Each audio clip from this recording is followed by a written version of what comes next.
Hai semuanya, selamat sore, kembali lagi bersama saya Cindy. Nah kali ini kita bakal ngobrol santai bersama Ketua PSI Provinsi Bengkulu, Bung Yogi. Apa kabar Kak? Alhamdulillah, baik. Alhamdulillah baik. Nah kali ini kita mau ngobrol tentang politik di era zaman anak muda nih.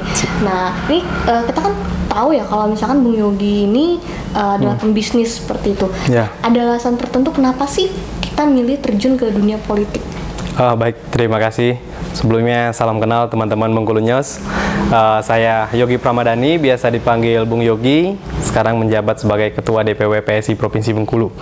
Ya, jadi menindaklanjuti pertanyaan dari Mbak Cindy tadi terkait mengapa kita akhirnya memutuskan untuk terjun ke politik. Sebenarnya itu bukan sesuatu yang direncanakan ya Mbak, sesuatu yang direncanakan karena yang awalnya background kita memang fokus di bisnis, tiba-tiba di 2019 kita seperti digerakkan mendapat panggilan hati untuk terjun ke dunia politik. Sejujurnya politik itu untuk waktu itu usia kita masih di bawah 25 tahun sesuatu momok yang menakutkan ya.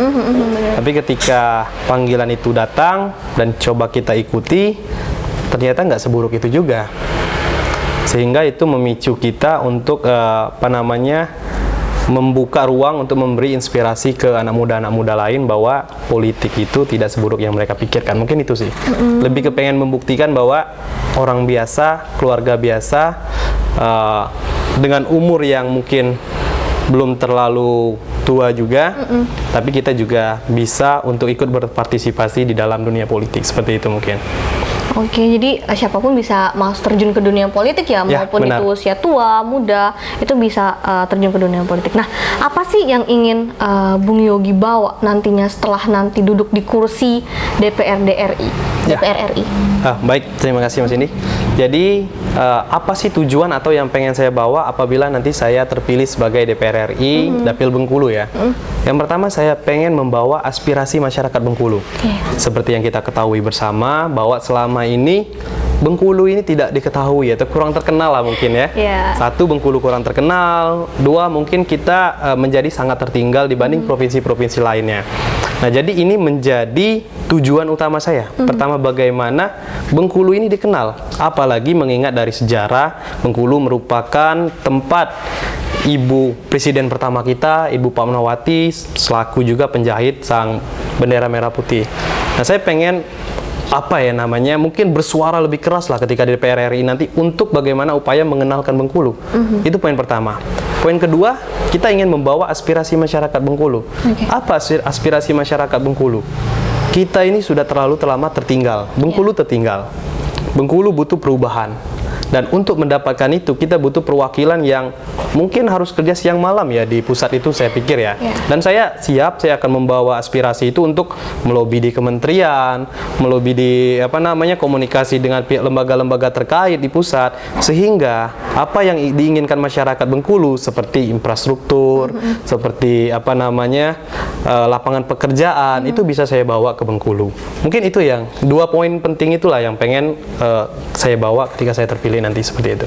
Jadi ini bukan perkara yang kecil ya, dibilang ini merupakan suatu perkara yang besar karena mimpinya Bengkulu itu ada di tangan Bung Yogi nih teman-teman semuanya. Nah, kalau boleh tahu nih, bisa nggak dikasih bocoran dikit nih strategi apa sih yang kita pilih untuk kita bisa menduduki kursi itu? Kalau berbicara strategi, sebenarnya kita berbicara realistis dulu ya. Saya masih berumur 27 tahun, pengalaman politik juga masih sangat-sangat dini, partai juga bukan partai yang besar, keuangan saya kira saya paling sedikit dibanding yang lain. Tentunya untuk menjadi DPR RI dari Bengkulu perwakilan, itu bisa dibilang mustahil. Mendaratkan partai sebagai 4 besar, terus menjadikan diri saya sebagai perwakilan, itu hampir mustahil bagi saya. Tapi mengapa saya termotivasi untuk tetap fokus di DPR RI? Karena saya pikir ini menjadi sumber masalahnya tadi. Sehingga kalau berbicara strategi pemenangan, kalau saya mengikuti cara-cara lama, kita keliling, kita ini yang membutuhkan operasional besar, yang membutuhkan kita tidak menjadi diri kita sendiri. Artinya apa? Oh, DPR RI punya uang banyak dong, mobil harus bagus, kita harus traktir teman dan kumpulkan orang. Tentu kita sudah kalah semua sumber daya itu. Sehingga strategi yang kita pilih adalah teknologi, digital. kita terbantu di 2024 nanti. Ini zamannya digital. Hampir seluruh anak muda Bengkulu itu punya smartphone, dan kita terbantu juga bahwa di 2024 itu pemilih milenial atau anak muda ini itu lebih banyak dibanding yang tua-tua. Sehingga saya pikir bagaimana strateginya, bagaimana saya menyentuh atau memberitahu tujuan saya, misi saya kepada anak muda itu, sehingga mereka mengenal saya, mereka mengenal misi saya, mengenal tujuan saya, dan saya tidak perlu berbohong atau munafik di depan mereka. Artinya begini, saya bilang saya harus jujur. Kalau saya bukan dari keluarga yang punya privilege, ya saya harus sampaikan. Kalau saya memang bukan orang yang punya uang, ya saya harus sampaikan ke orang-orang itu. Kalau saya punya keterbatasan pengalaman, keterbatasan ekonomi, dan lain, saya harus sampaikan. Dan saya nggak harus berpura-pura menjadi harus nyewa mobil sehingga harus terlihat kaya, harus terlihat lebih dari mereka. Saya pikir salah satu strategi politik yang akan saya bawa adalah jujur itu. Saya apa adanya lah. Seperti itulah mungkin ya strateginya. Adanya juga menjadi kunci ya bagi kita ya, kalau misalkan untuk masyarakat nih bisa lihat nih, kita maju dengan tidak ada apa-apa ya. Tidak menggunakan apa-apa, tidak benar-benar kosong lah, tidak ada yang support dalam sistem hal lain seperti itu. Tapi yang kita bawa di sini adalah kejujuran dan bagaimanapun misi sosial kita tadi misi sosial itu tadi tujuan utama kita nih dalam berpolitik, teman-teman. Nah, dari strategi yang digunakan berarti salah satunya juga tadi teknologi ya. Teknologi juga memang di era zaman sekarang memang teknologi sudah hampir mencakup ke seluruh seluruh masyarakat seperti itu. Jadi mungkin itu bisa digunakan juga mungkin lewat sosial media, pengenalan akan apa sih PSI itu dulu, pengenalan partai dulu ya Bung, ya lebih ke partai dulu, apa itu PSI, lalu nanti baru masuk ke Bung Yoginya seperti apa. Nah, kita melenceng sedikit dari strategi ke pandangan umum sendiri dari Bung Yogi nih. Menurut Bung Yogi itu seperti apa sih pandangan Bung Yogi sebagai politikus muda mengenai politikus pemerintahan atau pemegang jabatan di daerah-daerah gitu yang telah melenceng dari tujuan awalnya setelah menduduki kursi? Kalau itu saya pikir tadi ya, kalau saya selalu mengemban prinsip untuk menjadi pemimpin itu, untuk melahirkan pemimpin yang baik, itu harus selalu dengan cara yang baik. Artinya cara step awal pertama itu menentukan bagaimana kita berakhir. Kalau cara kita sudah salah, saya yakin 100% hasilnya akan buruk. Tapi kalau cara kita benar, hasilnya akan benar. Apakah money politik memaksakan hak pilih seseorang itu benar? Tidak. Apakah berpura-pura kaya itu benar? Salah. Apakah kita tidak mengakui keluarga kita dan lain-lain itu benar? Salah. Makanya saya bilang, langkah pertama harus jujur. Apa adanya kita. Kalau kita nggak punya uang, ya sampaikan. Yang penting niat kita harus tersampaikan ke mereka tadi. Sehingga ketika kita duduk nanti, kita tidak punya beban sosial. Kita tidak harus berpura-pura menjadi kaya lagi, sehingga banyak janji yang kemarin, janji kalau saya duduk nanti saya belikan ini, saya belikan itu. Kita tidak punya itu, sehingga kita bisa bekerja dengan sebenar-benarnya. Saya pikir itu ya pandangan saya, kenapa teman-teman mungkin awalnya niatnya baik, tapi ketika menjabat menjadi melenceng mungkin seperti itu. Saya pikir kalau kita dari awal niatnya benar, caranya benar, hasilnya juga insya Allah akan benar. Seperti itu juga merupakan antisipasi ya, supaya kita tidak melenceng dari tujuan utama kita ya waktu itu ya. Pas kita sudah menduduki kursi, kebanyakan kan seperti itu kan. Betul. Nah, kalau sebagai politikus muda nih, bagaimana sih membangun kepercayaan masyarakat terhadap Bung Yogi nih? Saya pikir begini ya, saya mengilustrasikan, Mbak idolanya siapa? Apa nih, K-pop apapun misalnya, artis nih? apapun misalnya, K-pop atau apa misalnya? K-popers BTS itu. BTS? Ya. Kenapa suka BTS? Karena memang dari perjalanan karir mereka tuh mulai dari nol. Oke. Karena ganteng juga? Karena ganteng juga pasti. Berprestasi juga? Berprestasi pintar juga nyanyi? Tentunya, yes. Sekarang saya tanya, pernah ketemu BTS nggak? Belum pernah. Belum pernah ketemu. Tapi kenapa tahu semuanya? Karena profilnya sih dari kita juga ngeliat ya nanti teknologi tadi ya, dari mana? Tadi, pertanyaannya kan dari mana Mbak tahu tentang BTS? Teknologi dari media sosial. Itu yang akan kita ciptakan. Kita mungkin saya tidak punya kesempatan untuk bertemu dengan seluruh masyarakat Bengkulu, karena kalau mau setiap desa satu hari aja kita butuh 1.500 hari di situ, dan sekarang buktinya tinggal 400 hari lagi, itu tidak mungkin. Bagaimana kita menyentuh audiens? Saya pengen mengenalkan diri saya. siapa keluarga saya, bagaimana story kehidupan saya, baik itu prestasi, negatif, kegagalan saya buka semua. Makanya kita ada media sosial di TikTok, Facebook, Instagram, ada seputar Bung Yogi, info Bung Yogi. Jadi bagaimana masyarakat atau teman-teman yang akan memilih kita ini tahu semua seperti Mbak tadi, tahu story-nya, jadi begitu. Jadi ketika kadang-kadang saya agak aneh juga ketika saya turun di suatu desa, baru pertama turun, belum ada yang kenal, tapi tiba-tiba masyarakat udah kenal semua. Gimana kemarin di Jakarta lancar? Wah, dari mana Bapak tahu? Saya bilang kan, kamu kemarin nanti ketemu ini. Wah, tahu lagi, oh saya temenan sama kamu di Facebook. Oh ternyata saya bilang memang media ini bisa menjadi suatu alat untuk menyampaikan informasi ke mereka. Jadi kalau bicara bagaimana cara menyentuh mereka tadi, itu salah satunya. Tentu kita juga kalau punya kesempatan dan punya infrastruktur, kita harus ketemu langsung untuk pamitan dan silaturahmi.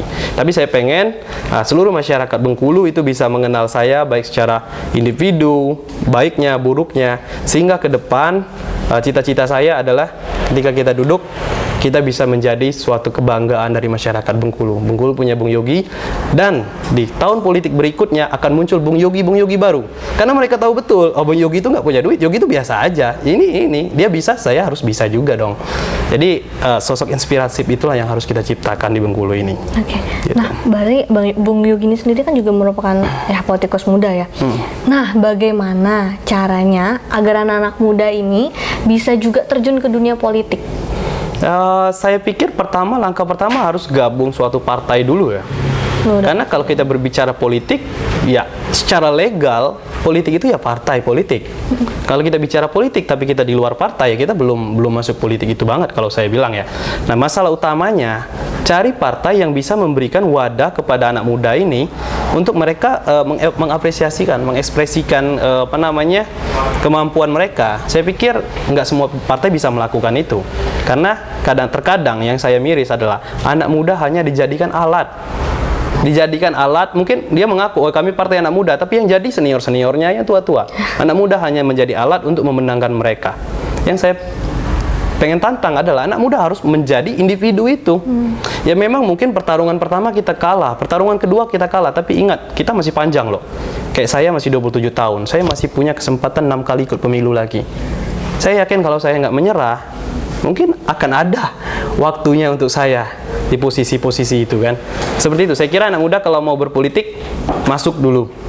Cari tempat di mana kamu dihargai, di mana kamu bisa dikasih kesempatan untuk itu, sehingga kamu bisa memulai. Begitu Mas Indi. Saya pikir nggak bisa kita ucuk-ucuk nyalon, nggak bisa juga dong. Kita pasti memulai dari belajar dari kecil, terus kemudian bersentuhan dengan masyarakat, dan ini panjang prosesnya. Ada gitu. proses ya untuk sebelum terjun langsung ke dunia politik, ada proses yang harus dilalui. Jadi politik itu kalau saya ada 3 yang mendefinisikan ya cara politik. Kalau orang mau gabung politik itu ada 3. Ada politik by nasab, by nasib, sama by design. Kalau by nasab ini biasanya dia dari keluarga yang punya privilege politik. Bapaknya gubernur atau keluarganya ada bupati, ada DPR, sehingga dia mempunyai kewajiban untuk melanjutkan. Dan itu cenderung lebih mudah. Yang by nasib biasanya yang punya kekuatan keuangan, atau yang punya kayak artis gitu kan, yang terkenal dan lain-lain, sehingga oh saya udah punya modal sosial, saya tinggal masuk aja gitu kan. Nah, ada satu lagi yang by design. By design ini dia bukan siapa-siapa, tidak punya apa-apa, bukan dari keluarga yang penguasa atau pejabat, tapi dia mau dan dia punya niat untuk berpolitik, pengen seperti ini, pengen berbuat seperti ini. Dan dia bangun itu dari awal, kenal masyarakat, menyampaikan tanpa rasa malu dan lain, karena malu itu kan maling, kalau ini kan enggak. Jadi mungkin butuh waktu 10 tahun supaya dia jadi, tapi kalau dia jadi, ini pemimpin yang bagus. Pikir seperti itu mungkin. Karakternya sudah terbentuk. Kemudian terbentuk ya. Nah, seperti apa sih menurut Bung Yogi sendiri nih seorang politik yang jujur dan benar, seperti apa sih? Kalau jujur yang dan benar ya, saya pikir dia nggak munafik ya. Jangan berpura-pura di depan pendukung kita. Saya pikir konsep politik jujur itu penting. Sampaikan apa adanya. Tim kita kalau kita misalnya memang kekurangan, saya kira kalau mereka benar-benar menyukai kita, mereka juga memahami kok. Mereka nggak minta menuntut saya belikan rokok saya ini segala macam. Kalau mereka benar-benar menyukai kita. Kalau yang nggak menyukain kita, mau kita belikan pun dia tetap akan berpaling. Makanya saya pikir untuk menjadi politisi atau pemimpin yang benar dan jujur, di awal ketika mereka memperkenalkan diri kepada masyarakat, Mereka harus jujur siapa mereka, keburukan dan kebaikan mereka ya sampaikan aja, tanpa harus kita menjanjikan atau berpura-pura jadi orang lain. Seperti itu. Oke. Nah, harapan pertanyaan terakhir nih, harapan Bung Yogi sendiri untuk para pemuda terkhususnya di Bengkulu ini seperti apa sih, dan Bengkulu, Provinsi Bengkulu ini juga seperti apa harapan untuk provinsi ini? Saya selalu sampaikan satu kalimat ini ya kepada para pemuda Bengkulu. Pemuda, jangan hanya menunggu perubahan, tapi mari kita ciptakan perubahan itu. Karena sudah terlalu lama kita menunggu pemerintah untuk membuat infrastruktur, menunggu pemerintah untuk menciptakan lapangan pekerjaan, menunggu itu hanya menyalahkan keadaan. Saya pikir, lakukan apa yang bisa kita lakukan. Kita sebagai pemuda, kita punya kekuatan fisik, kita punya kekuatan waktu, sumber daya, pikiran. Mari kita manfaatkan itu, dan kalian harus menjadi bagian dari perubahan itu sendiri, sekecil apapun. Kecil. Mulai dari memilih pemimpin yang benar. Itu kan salah satunya kan yang bisa dilakukan pemuda saat ini. Dan jangan pernah pemuda untuk anti politik. Ini pesan saya yang sangat-sangat selalu saya kampanyekan dimanapun saya berada. Buta terburuk itu buta politik. Ini saya kutip dari salah satu orang Jerman terkenal, tokoh Jerman terkenal. Buta terburuk itu buta politik. Buta politik itu Anda yang selalu mengatakan bahwa saya tidak mau politik, politik itu jahat, saya tidak suka politik. Tapi sadar atau tidak, kalimat-kalimat Anda inilah yang menyebabkan pelacuran, pengangguran, lapangan pekerjaan tidak tercipta, korupsi di mana-mana. Gara-gara Anda nggak peduli. Kalau kita peduli, kalau kita nggak apatis, ya tentu hal-hal seperti ini tidak terjadi. Makanya saya pikir, ayo anak muda, kita kawal sama-sama dengan cara dan tempat kita masing-masing, tanpa perlu dipaksakan. Oke, seperti itu, Mas Indi. Oke, nah teman-teman, itu dia bincang kita bersama Bung Yogi ya. Dari apa yang kita obrolkan ini, ya tentunya anak muda bisa terjun ke dunia politik dengan apa adanya, tanpa embel apapun. Nah, itu saja, saya Cindy dan segenap tim yang bertugas pamit undur diri. Selamat sore dan sampai jumpa. Sampai jumpa.